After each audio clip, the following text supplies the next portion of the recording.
Thank you for considering me to help you in your e-commerce business. So, in the following video, I will discuss a process for Shopify accounting that I have created and that I have been using to do the books for Shopify businesses. Okay, so in this screen, I have organized a process. I have organized different steps that I do in e-commerce accounting for Shopify businesses. So first, we start with banking setup. We sync the banking feeds, the credit cards, the bank accounts, the PayPal if there is any.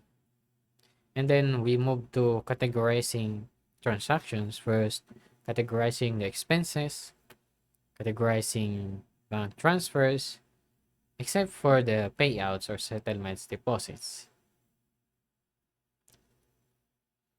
So for payouts and settlements deposits, we usually sync the Shopify sales or the Shopify payouts and then match it to the Shopify deposits that are coming to the bank feeds.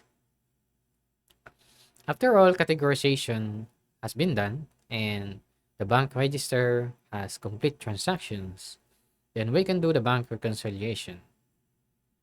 So after the bank reconciliation, the banking side is usually almost finished. So here we move to accrual-based accounting. So for e-commerce businesses and Shopify businesses, I use accrual-based accounting because it's more accurate for inventory-based businesses. And we usually use A2X integration with QuickBooks. A2X can sync the Shopify sales, the payouts, the Shopify fees, Shopify cost of goods sold, and sales tax and other deductions. Chart of accounts for e-commerce. So Shopify is an e-commerce business and special type of chart of accounts is needed for e-commerce.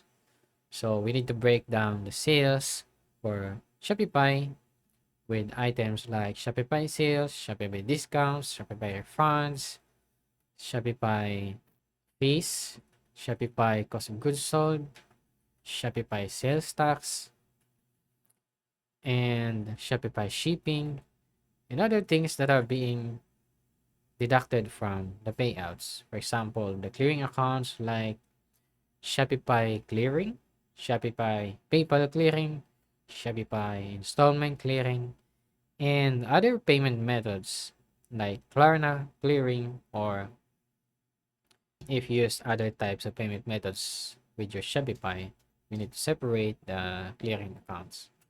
For sales channel income or COGS or expense accounts, so if the business has Shopify sales channel and other sales channel, we need to separate the income, the expense accounts, and the cost of goods sold accounts so that the profitability per sales channel can be analyzed accurately. Syncing of Shopify payouts. So we usually do syncing of Shopify payouts using A2X, the QuickBooks Online, and it has worked great since we have started using it on year 2020. We've been using it for more than 4 years now, and it works great with Shopify businesses and other e-commerce channels like Amazon, Walmart, eBay, or Etsy. So after we sync the Shopify payouts, we need to reconcile the payouts to make sure that all payouts have been synchronized to QuickBooks Online and all amounts are tallying with the reports from Shopify and the amount that is being recorded in QuickBooks Online. So we do reconciliation of payouts for Shopify and other e-commerce channels. Syncing of cost of goods sold. So A2X can also sync the cost of goods sold. Just supply the SKU and the unit cost, and A2X can calculate the cost of goods sold on a per payout basis. Okay, inventory accounting. So one of the things that is involved with e-commerce businesses is inventory accounting. So we use accrual-based accounting for inventory. And when you buy inventory, we will put it on inventory asset. And so when the inventory is sold, we put it on the cost of goods sold. And then we get the ending inventory on a monthly basis. And so you will have an accurate inventory on the balance sheet every month.